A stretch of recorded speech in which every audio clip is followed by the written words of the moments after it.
7가지 영상 예배 에티켓을 알려드립니다. 시간과 장소를 구별합니다.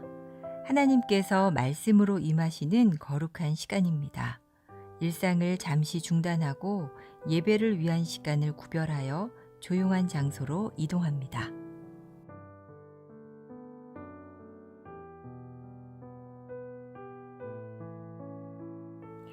예배에 합당한 환경을 조성합니다. 예배 전 예배 집중을 방해하는 요인을 차단하고 자리를 정돈합니다.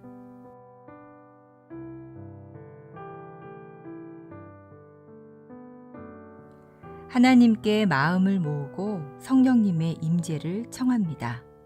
단정한 복장과 바른 태도로 자리에 앉아 1, 2분간 침묵으로 성령님의 임재를 청하는 기도를 드립니다.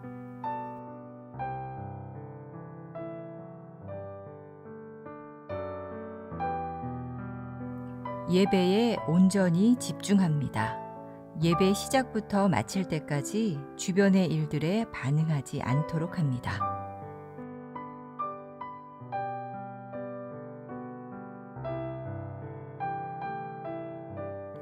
몸과 목소리로 적극 참여합니다. 인도자의 안내에 따라 자리에서 일어나고 앉으며 소리를 내어 찬양하고 기도에 응답합니다.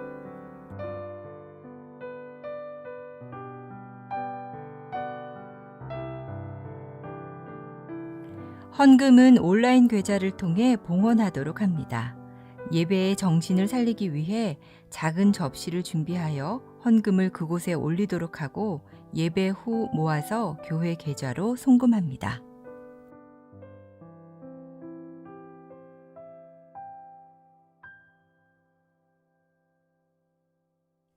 감사 기도로 마무리합니다.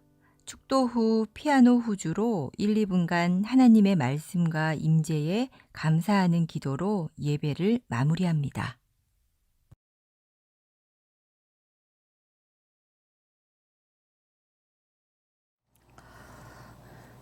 오래간만에 뵙습니다. 자리가 곳에 정리가 됐네요. 우리가 레위기를 공부하면서 레위기의 제사에 대한 부분을 지금 계속하고 있습니다. 구약의 성경에는 제사가 5가지가 나옵니다. 제1장에서 레위기 1장에서 한 것이 번제, 2장에서 한 것이 소제, 3장에서 한 것이 화목제. 오늘 5장 말씀을 읽었는데 4장부터예요. 4장부터 나오는 말씀이 속죄제, 그리고 6장 끝머리에서 그다음에 이제 7장 초반까지가 이제 속죄제에 대한 말씀입니다. 물론 제가 얘기할 때 전에 번제할 때 소제, 화목제 7장에까지 했어요.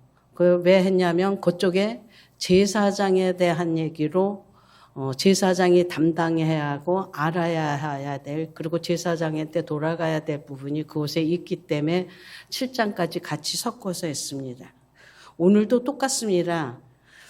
여러분들이 읽으셔야 될 말씀은 4장 1절부터 5장 13절까지 읽으셔야 되고요.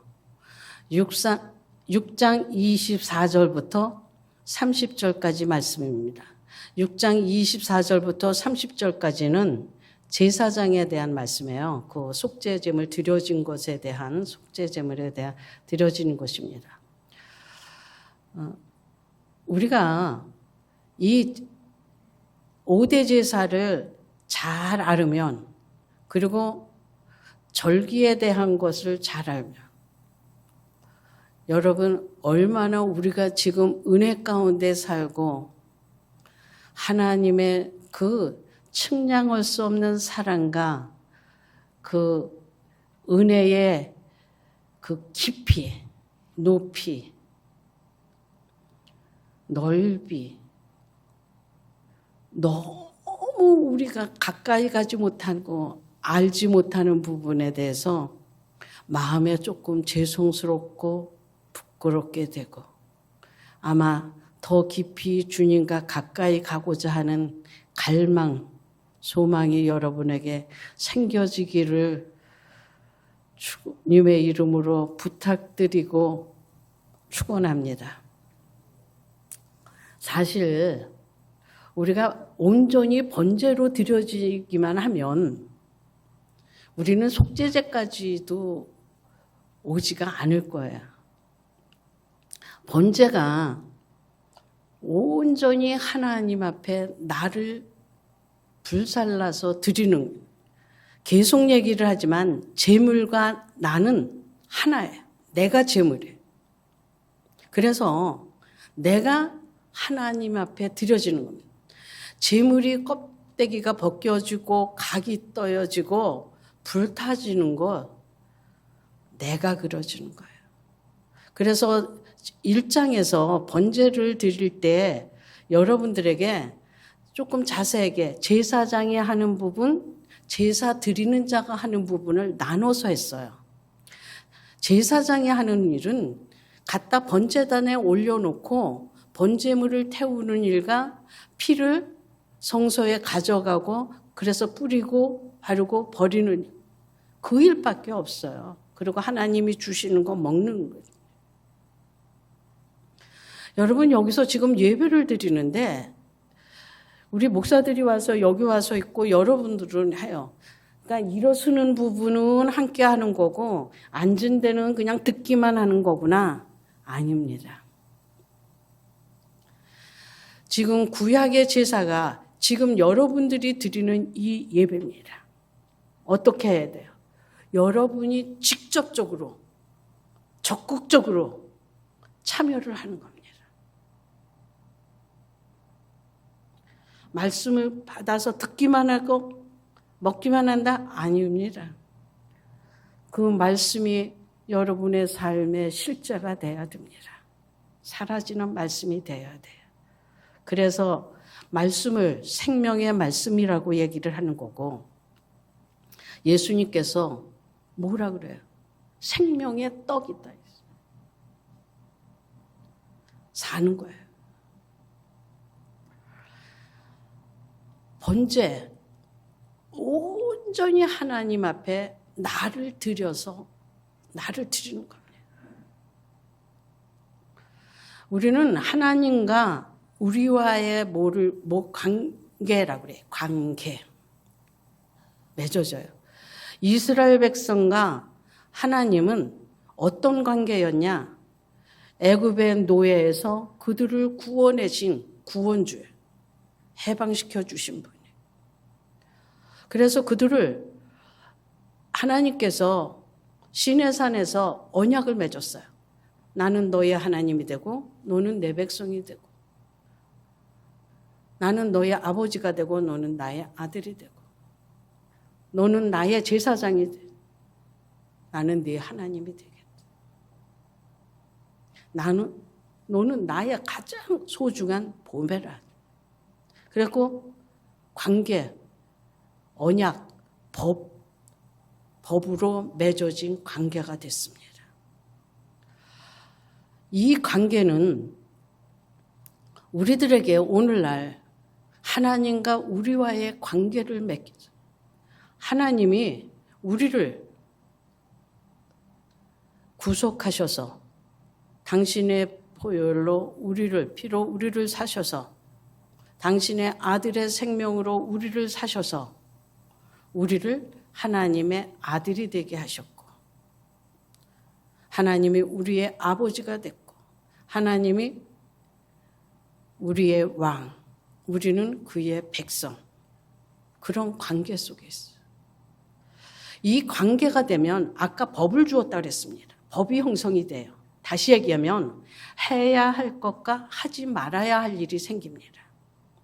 이 자리에 거의 다 결혼을 하셨고 결혼을 안 한 분도 계신데 그냥 결혼을 안 한 남자와 여자로 있으면 아무 상관이 없습니다. 또 이 세상에 나 혼자만 있으면요. 법이 존재할 수가 없습니다. 그냥 나 하는 대로 다 하면 됩니다. 그런데 내가 결혼을 해서 부부 관계가 되면 내가 혼자 마음대로 하던 것이 하지 말아야 될 것이 생깁니다. 그래서 그게 부부 관계가 돼. 오늘 말씀도 4장에서 보면 뭐라 그러느냐? 하나님의 계명 중에 하나라도 그릇범하였으면, 지금 이건데 개역 성경에는 금령 중 하지 말아야 될 것, 해야 할 것을 안 하고 하지 말아야 될 것을 했을 때 말이에요. 그랬을 때 하나님 앞에 그 속죄함을 받기 위해서 제사를 드리는 얘기입니다. 그게 속죄제예요. 이 속죄제를 다른 얘기로는 정화제라고도 얘기를 하고 정결제라고도 얘기를 합니다. 죄를 씻음받고 죄를 속함을 받는 데서는 정화제, 깨끗하게 하고 깨끗이 씻는다라고 그래서 정화제, 정결제라고 합니다. 그런데 죄의 문제가 또 하나 나오는데 그건 다음 주에 할 거예요. 속건제예요. 그거는 물질의 배상에 대한 얘기입니다. 물질의 손해가 갔을 때 배상하는 문제예요. 그래서 그걸 다른 얘기는 배상제라고도 얘기를 합니다. 세상은 어차피 관계 속에 있어요. 그래서 사람과의 관계라고 얘기하고 또 이해관계라고 얘기를 합니다. 그런데 세상은 그 이해관계가 물질에 얽힌 이해관계죠. 돈관계예요. 그래서 주로 여러분이 쌈나는 거 보면 물질에 대해 그 관계, 이해관계가 그거예요. 나한테 손해라는 거, 이익되는 거, 그거죠. 그런데 하나님과 우리와의 관계는 존재의 관계입니다. 하나님이 창조주 하나님, 구원주 하나님, 아버지, 절대자죠. 거기에 나는 피조물, 구원받은 자, 아들, 하나님의 백성, 존재의 관계. 죄 문제는 세상은 이해관계 때문에 뭐 때문에 세상은 죄를 생각을 하냐면 세상의 죄의 생각은 도덕적이고 윤리적인 겁니다. 그러나 성경에서 말하는 죄는 도덕적이고 윤리적인 죄를 얘기를 하지 않습니다. 하나님과 하나님의 백성인 구원하신 분과 구원받은 자의 그 관계 속에서 창조주와 피조물과의 관계 속에서 그 존재 사이에서의 그 원초적인 것을 죄라고 얘기를 해요. 그 관계가 하나님과의 관계, 틀어진 거, 비껴난 거, 벗어난 거, 그것이 죄입니다. 그러니까 다르죠. 세상의 것도 죄도 윤리도덕적인데 그것도 어떻게 해요? 용서가 돼야죠. 누구로부터? 상대로부터. 용서함 받아야 우리 사람들의 하나님과의 관계에서의 죄도 용서함을 받아야 돼요.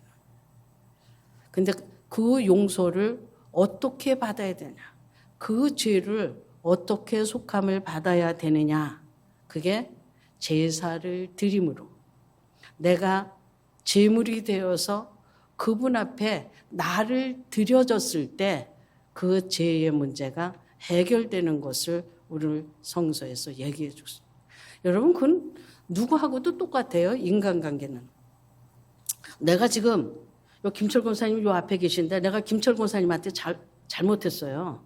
그러면 내가 김철 권사님한테 온전히 번제로 드려졌을 때 김철 권사님이 마음에 받고 흡입되면 이제 뭐가 돼요? 마음에 이제 화목이 이루어지는 거죠. 그게 화목제예요. 그러면 그때서 어떻게 해요? 내가 용서할게. 그죠? 근데 그때 나는 뭐가 생각이? 내가 잘못한 게 생각이 나요. 누구도, 상대방도. 그러니까 성경이 지금 번제, 소제, 화목제, 속건제 이렇게 나오는데 어떻게 해요? 이것이 온전히 드려졌으면 여기까지 안 왔어요. 그런데 그렇게 되지 못했으니까 하나님 앞에 다시 온전하게 드려져서 하나님과 나와의 관계가 회복되면 내가 누군지를 알고 내가 나의 위치를 알죠. 내가 무엇이 어떤 존재인지를. 그렇게 되면 어떻게 해요? 온전히 드려져서 그래 난 아무것도 아니야. 그리고 내가 전부 다 내가 온전히 너한테만 올인. 그러면은 상대방이 받고 어떻게 해요? 화목 맞아. 그리고 이제 좋은 관계가 되죠. 그러면 그때 가서 어떻게 해요? 그때 내가 조금만 참았으면 되는 건데 미안해. 아이 나도 그때 그거 그냥 별거 아닌데 대꾸 안 해서 가만히 있으면 돼. 내가 그때 너무 흥분을 했어. 어떻게 해요? 그때야 깨달아져서 죄가 해요. 그래서 뭐가 돼요? 용서가 되는 거예요. 표 좀 띄워주실래요? 네.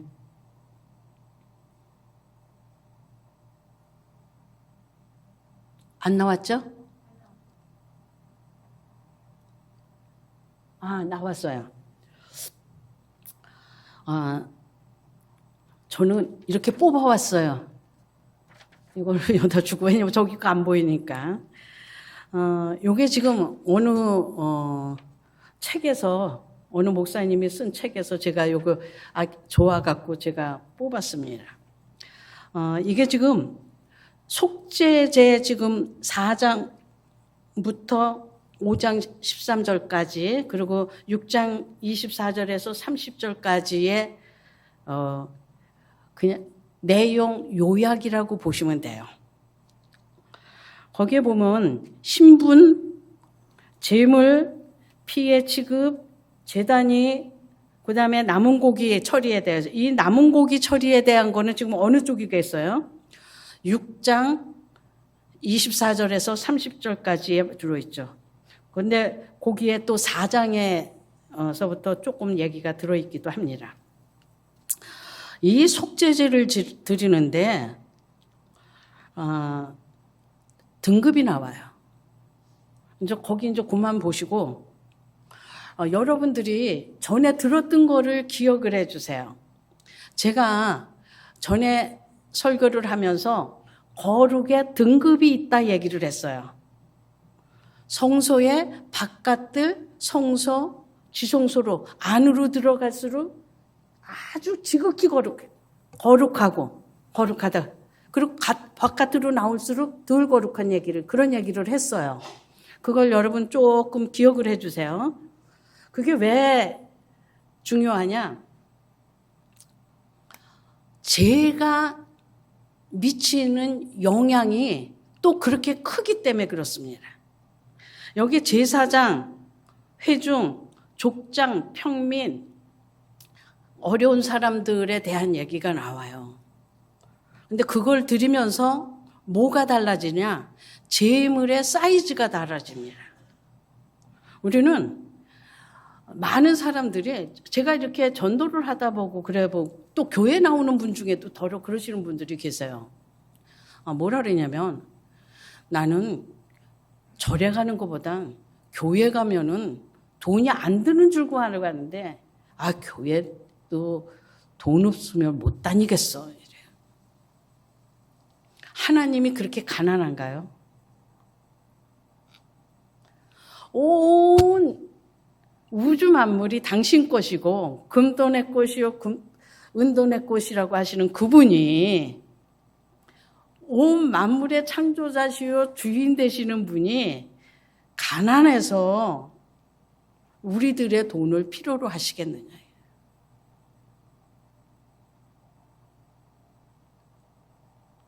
근데 우리는 잘못 생각해서 그렇게 할 수도 있어요.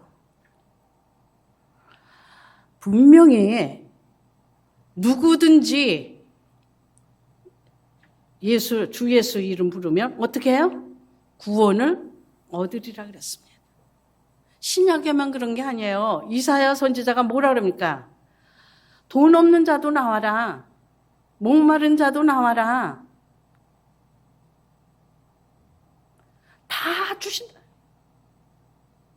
우리는 하나님 앞에 나오는데 시편에서 상한 심령을 원하신다고 그랬는데 우리는 하나님 앞에 포장해서 나오려고 하다 보니까 내가 인간적으로 이 세상에 어떠한 물질화된 그것을 들고 하나님 앞에 와야 구원받고 죄 용서함 받고 하나님의 백성이 되는 줄 착각을 하고 있습니다.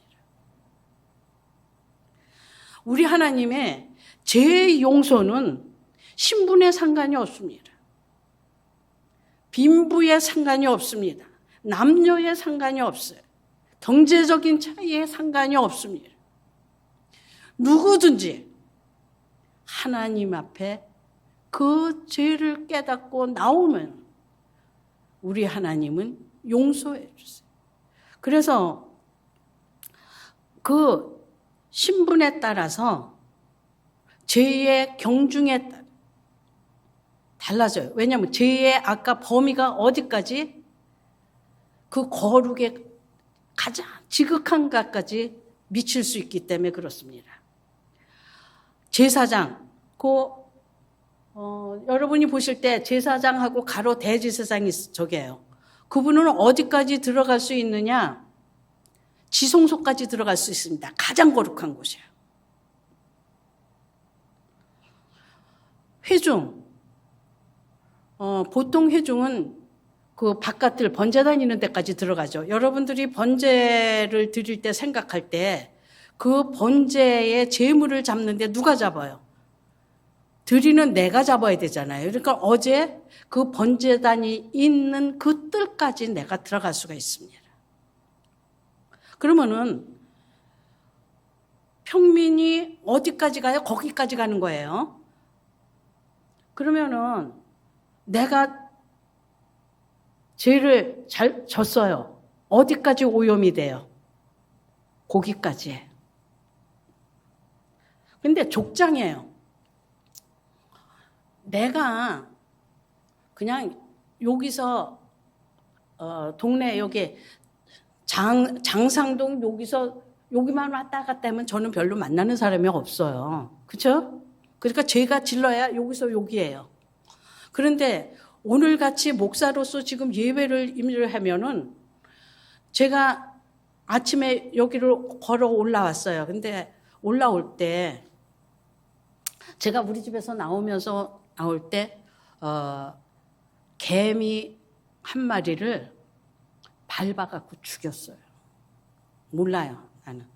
그게 이제 부지중이에요. 모르는 거예요. 그리고 여기 와서 딱 했어요.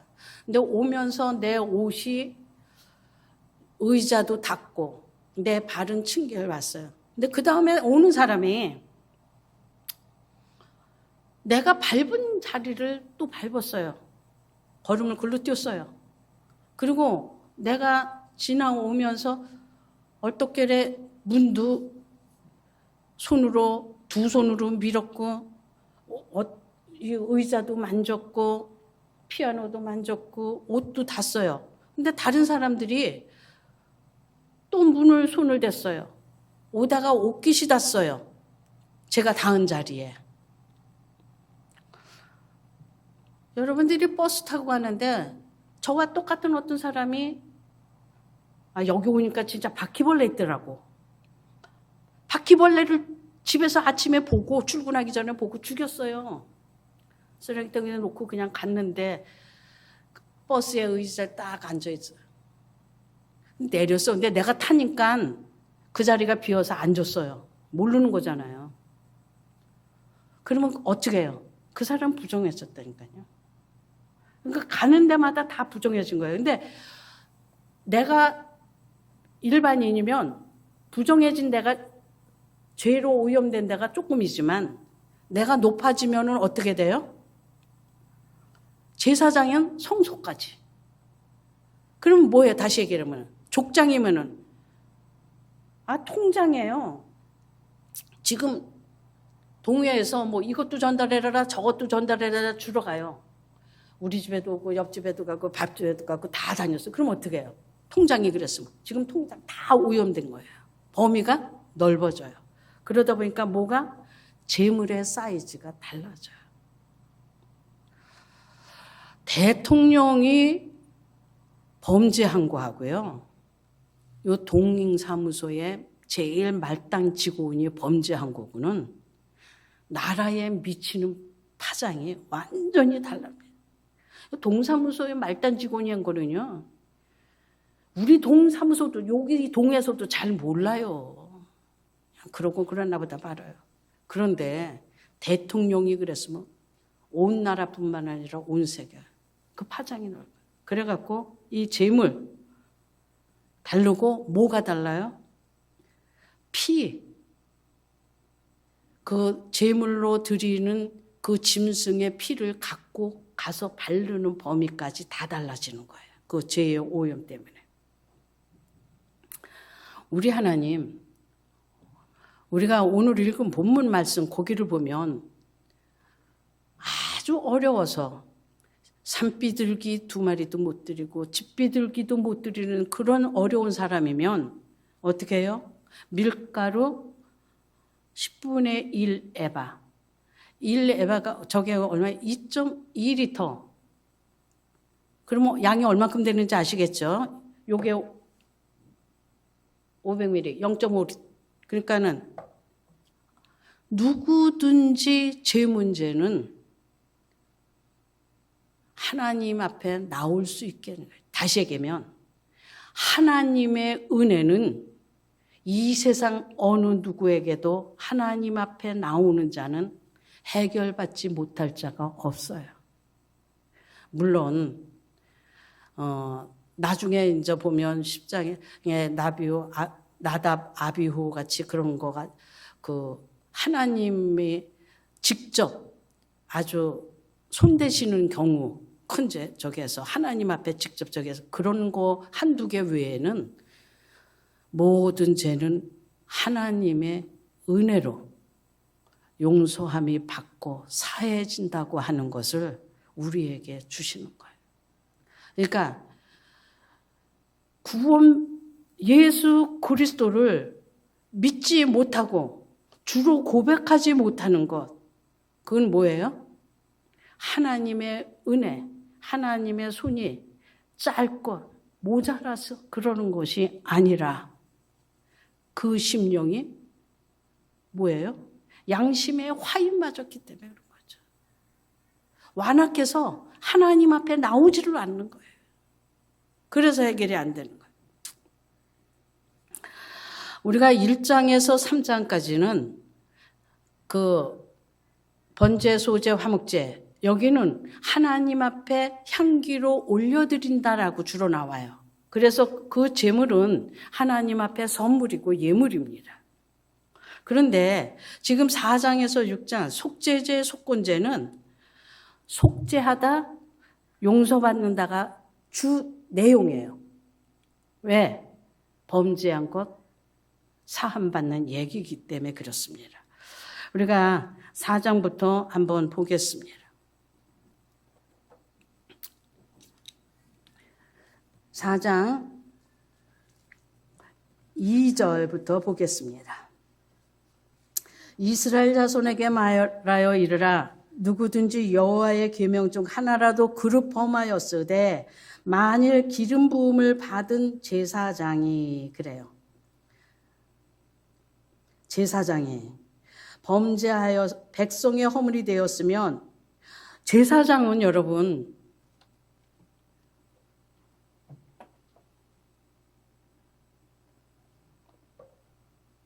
백성의 대표입니다. 여러분들이 출애굽기를 할 때 제가 제사장의 의복을 얘기를 하면서 에봇에 앞에 이스라엘의 12지파의 보석, 이름을 새긴 보석이 흉패가 붙어 있는 걸 달았다고 그랬어요. 그리고 양쪽 견장, 어깨에 여섯 개씩 이스라엘 지파의 이름을 새긴 속을 다뤄요. 지금 뭐예요? 이스라엘 백성들을 그 옷을 입고 성소에 들어가서 하나님 앞에 설 때마다 제사장은 이스라엘의 백성의 대표가 돼서 이스라엘 백성 전체를 가슴에 안고 어깨에 짊어지고 하나님 앞에 서는 거예요. 여러분들을 우리가 신약 시대에 오면 우리 성도들이 제사장입니다. 우리는 이 이스라엘 백성 제사장에 야 너희들 때문에 내가 이거 하나님 앞에 이 죄를 짓고 제사장 그 말 안 했어요. 대제사장인 예수 그리스도도 그분은 당신은 죄도 알지도 못하는데 우리의 죄를 안고 얻고 짊어지고 십자가에서 돌아가셨어요. 묻지도 않았어요. 여러분 세상이 악하다고 탓하지 마시고 우리 모두가 해야 할 일은 이 세상 모든 사람들의 대표자로서 그들의 죄를 내 가슴에 그리고 그들의 어물을 내 어깨에 이 백성의 아픔을 내 가슴에 내 어깨에 짊어지고 하나님 앞에 서는 자가 돼야 돼요. 그게 제사장이에요. 여러분 왜 제사장이 그 숫소 그 제물을 드립니까? 그게 백성의 허물이 됐다 그랬어. 우리는 세상이 나쁘다, 세상이 악하다, 세상 탓을 합니다. 세상이 바뀌어야 돼, 변화돼야 돼. 어쩌면 세상이 사람들이 그렇게 악하고 변하지 않느냐고 탓을 합니다. 원망을 하고 불평을 해요. 하나님을 알지도 못하는데 그들 자신이 누군지도 모르는데 그들이 어떻게 변합니까? 아담 이후로 창세기 3장 이후로 사람은 죄 가운데 있어서요. 하나님 앞에 대드는 자가 된 거예요. 그래서 그들의 모습을 죄와 허물로 죽은 자라고 얘기를 합니다. 그들 스스로는 살아날 길이 없어요.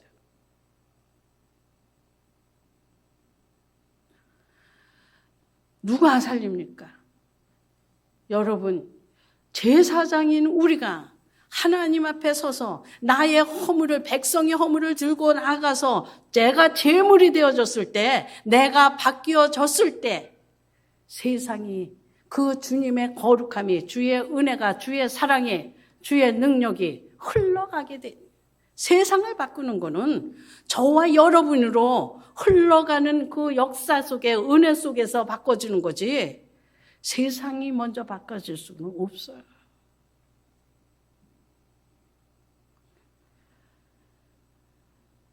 우리가 제사장이라며요. 여러분, 세상을 탓하지 마세요. 남을 탓하지 마세요. 상대방을 탓하지 마세요. 부부관계, 형제관계, 이웃관계, 내가 온전히 그 사람에게 번제로서의 드려진 삶을 살지 못해. 소재로서 온전히 내가 헌신하고 충성하지 못했기 때문에 그 사람과 나와의 화목이 깨진 거예요. 그래서 어떻게 해요? 내가 속죄 제물을 드려야 돼요. 내가 제물이 돼야 되는 거예요.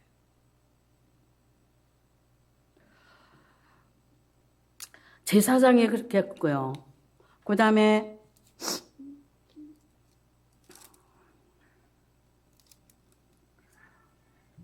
이제 13절.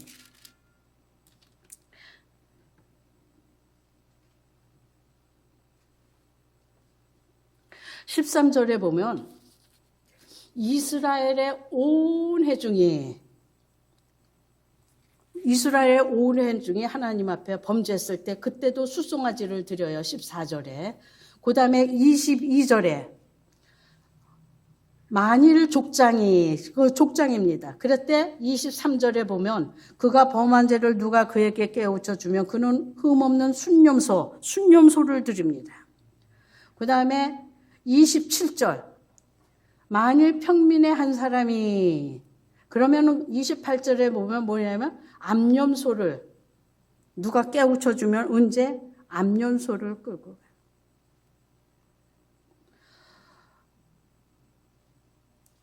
그리고 5장 7절. 만일 그의 힘이, 지금 평민 중에서예요. 그의 힘이 어린 양을 바치는 데 미치지 못하면 그가 지은 죄를 속죄하기 위하여 산비둘기 2마리나 집비둘기 새끼 2마리를 하나님 앞에 가져가는 거예요. 그래서 속죄 제물로 드려요. 그런데 11절. 만일 그의 손이 산비둘기 2마리나 집비둘기 2마리에도 미치지 못하면 그의 범죄로 말미암아 고운 가루 10분의 1 에바를 드려요. 근데 가루가 드리는 거는 소제입니다. 가루 드리는 제사는 소제밖에 없어요. 근데 지금 하나님께서는 너무 어려우면은 요걸 가루로 드려라.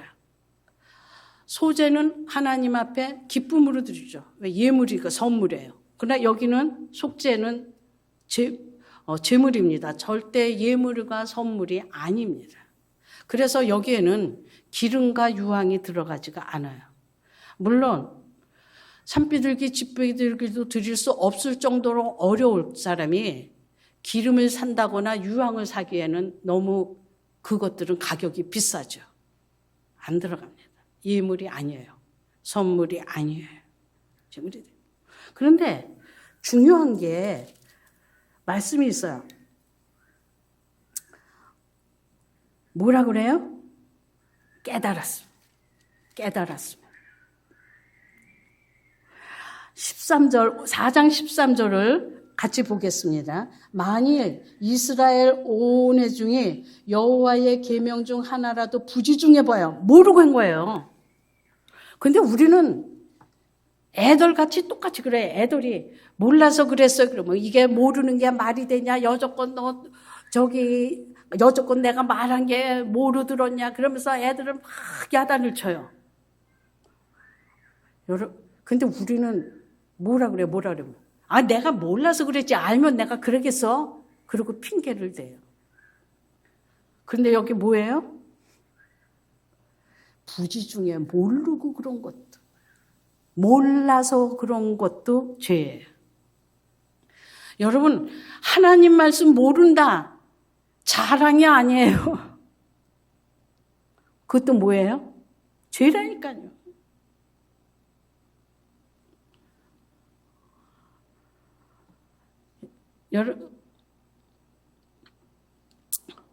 여러분이 이제 지금 집에 가셔서 점심을 먹을 거예요.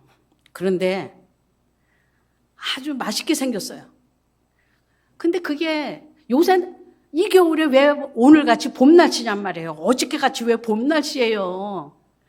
겨울이라 아내가 어떻게 했냐면 그냥 냉장고에 안 두고 그냥 실내에다 그냥 뒀어요. 테이블에. 왜? 내일 뭐 아침에 뭐 저기 뭐 점심 와서 먹을 건데 예배 드리고 가서 언제 저기에 그냥 뜨거운 거, 찬 거 그냥 막 데우려면 시간 걸리니까 거기다 뒀어요. 그냥 그거 먹을 거 같기도 해서 냉장고 안 넣고 뒀어요. 아니 근데 봄날이에요. 겨울이. 집에 가서 그걸 먹었어요. 상한 줄 모르고 먹었어요. 그렇다고 배탈 안 나요? 똑같아요. 여러분 죄도. 모르고 했어도 죄는 죄예요. 근데 14절. 그 범한 죄를 깨달으면 언제요? 깨달으면 누가 깨닫게 도와줬으면 기도하다가 깨달았든지 성경 말씀을 읽다 깨달았든지 이렇게 설교를 듣다가 깨달았든지 누구와 얘기를 하다가 깨달았든지 깨달으면 그때 어떻게 해요? 제물을 드려라. 제물을 드려라. 내가 죄인인지 모르면은 제물을 드릴 수가 없어요. 내가 잘못한 게 죄인이라는 게 깨달아져야 돼. 알아져야 돼. 복음서에 보면 마태복음 26장인가 거기에 보면 그래요. 예수님을 십자가에 못 박을 때 어떻게 해요? 이스라엘 백성들이 모르고 그랬다. 그걸 사도행전 3장에 베드로가 설교할 때 그래요. 뭐라 그래? 그들이 주를 몰라서 십자가에 못 박았다. 모르면 그런다니까요. 근데 우리는 안다고 그러면서도 예수님을 십자가에 못 박죠, 지금도. 계속 우리가 잘못하는 거는 예수님 십자가에 못 박는 거잖아요.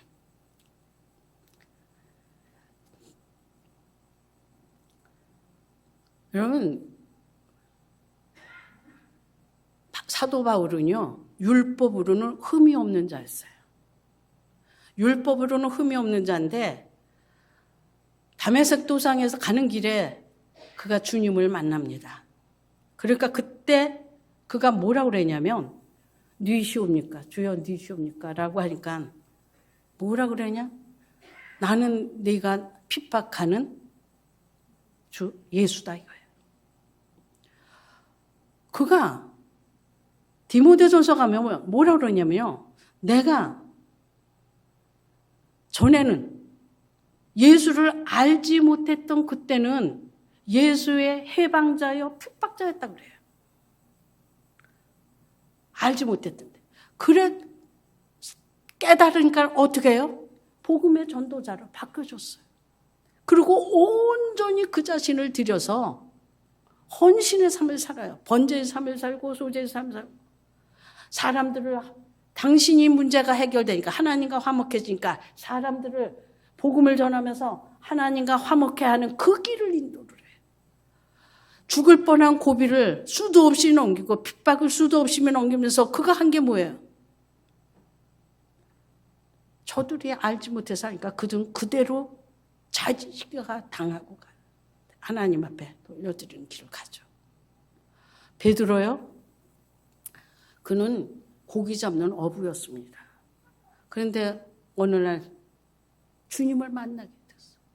주님 뭐라 그러냐면 야, 깊은 데다 가서 그물 던져봐. 그랬더니 그물이 찢어지도록 많은 고기가 올라오는 거예요. 그때 그가 주님 앞에 엎드려서 주님 죄인이로소이다. 나를 떠났어. 뭐예요? 깨달아지니까 자기 자신이 보여지는 거예요. 하나님과 만나지니까 주님과 만나지니까 자기 자신이 누군지를 알게 되는 거예요. 우리는 나와서 기도하면서 많은 사람들이 나는 하나님 앞에 저는 죄인입니다. 죄인입니다. 그래요. 그런데 막상 사람과의 관계 가면은 죄인이 아니죠. 재판관의 자리에 서서 판단하고 정죄하고 그들을 모든 것을 전부 다 나 아래 속에다 넣고 놓습니다.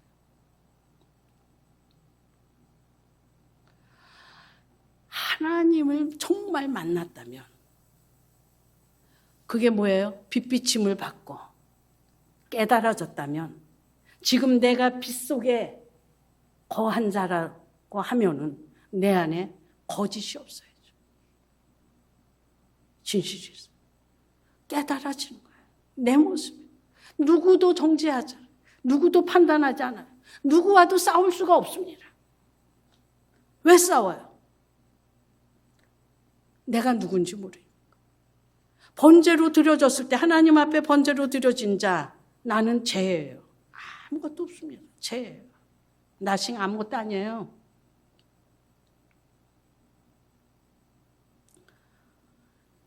하나님은 창조주고 나는 피조물이에요.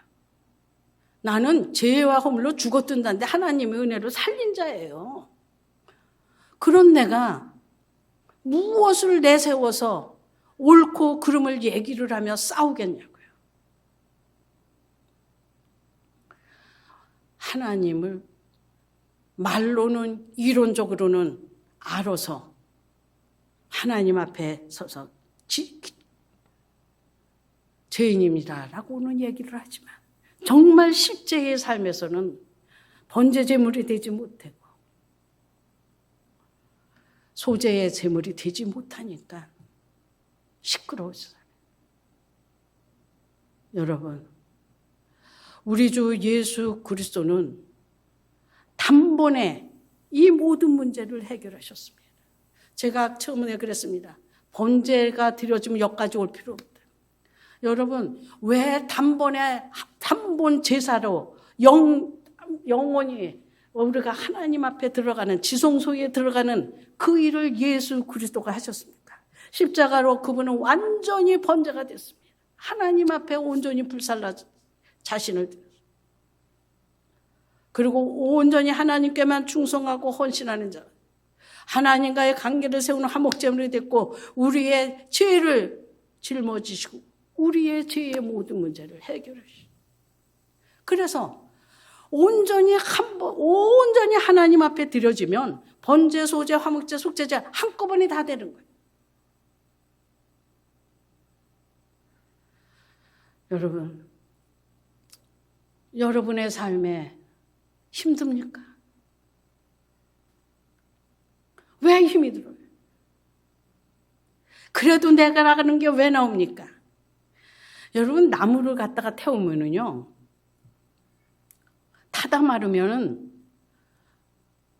참수시, 요건 소나무수 알아요.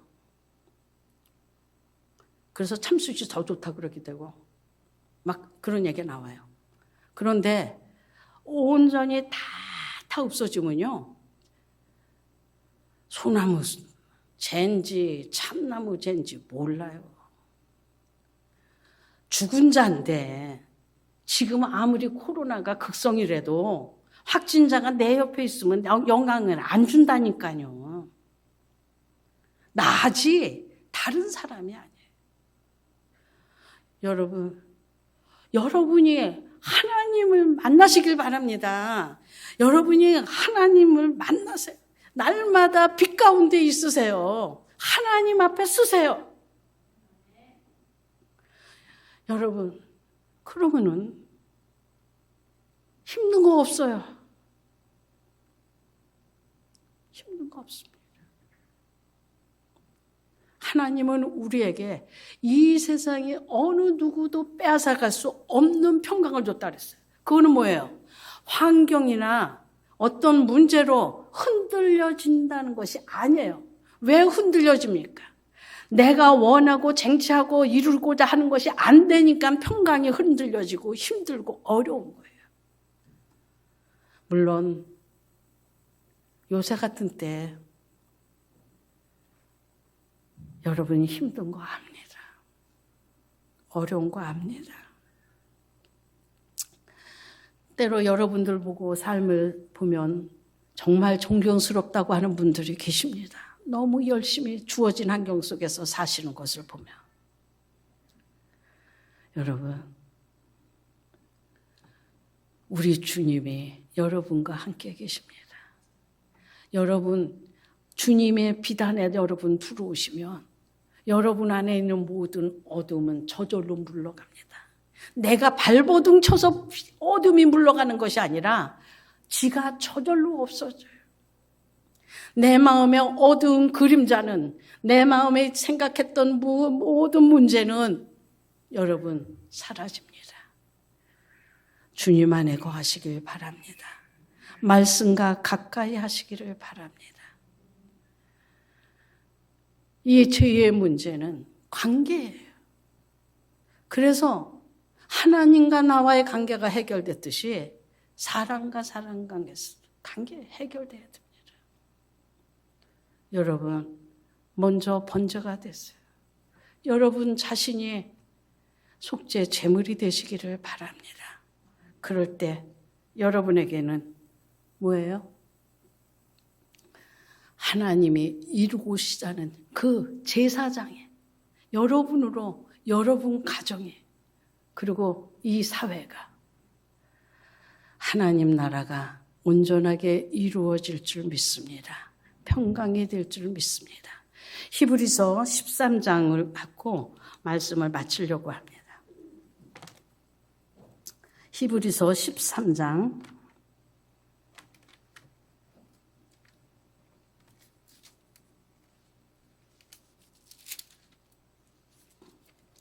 11절부터입니다.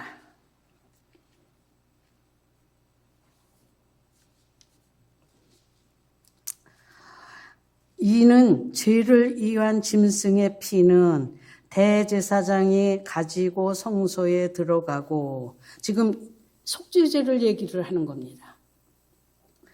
짐승의 피는 제사장이 갖고 와서 휘장에 7번 뿌리고 그리고 향단불에 바르고 그 제단 남은 데 쏟습니다. 그래서 그 죄로 오염된 것을 깨끗하게 하죠.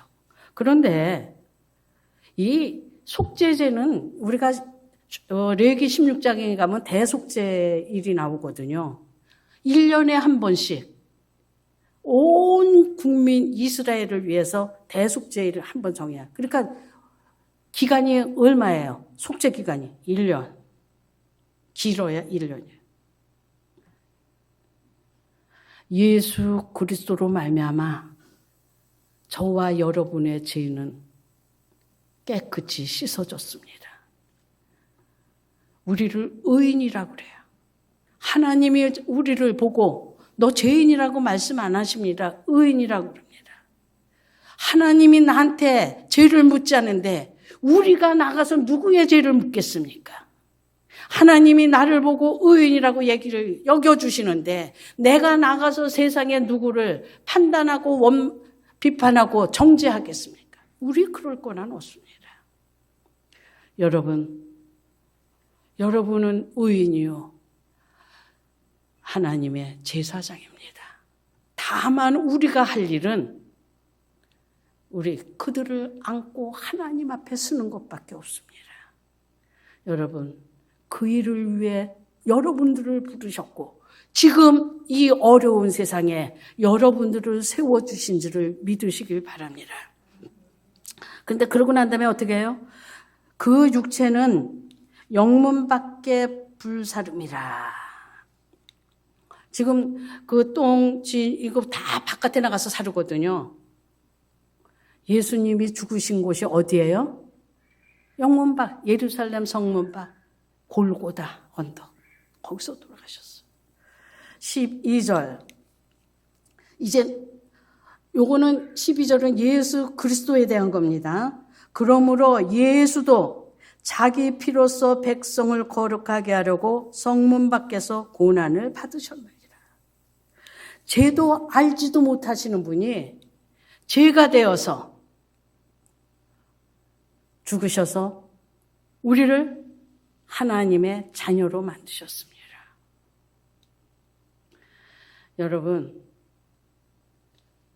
여러분은 하나님의 자녀입니다.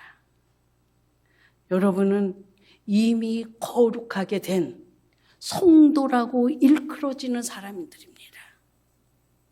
여러분은 거룩한 자입니다. 여러분의 거룩이 세속에 물들지 않고 세속을 바꿔나가는 거룩함으로 정화시켜 나가는 그 역할을 할 수 있기를 주님의 이름으로 부탁드립니다. 13절. 이건 우리 얘기입니다. 그런즉 우리도 그의 치욕을 짊어지고 영문 밖으로 나아가자. 뭐야? 그의 치욕을 짊어지고 속죄의 제물이 되자는 얘기예요. 여러분, 우리의 주님이 먼저 그 길을 가셨습니다. 그리고 말씀하시기를 내가 너희를 나를 따라오는 자로 세우셨다고 그랬습니다. 여러분, 속죄 제물이 되시기를 바랍니다. 여러분, 세상 죄를 지고 가는 저 어린 양을 봐라. 여러분, 아까 얘기했듯이 가슴에 이 나라 이 민족을 안고 어깨에 온 세상의 모든 사람을 안고 하나님 앞에 설 적마다 여러분 그들을 위해 기도하시고 그들이 주님을 빛비침 가운데서 회개하고 돌아오는 역사가 일어나도록 우리 모두 주님 따라가는 삶이 되시기를 주님의 이름으로 축원합니다. 기도하겠습니다.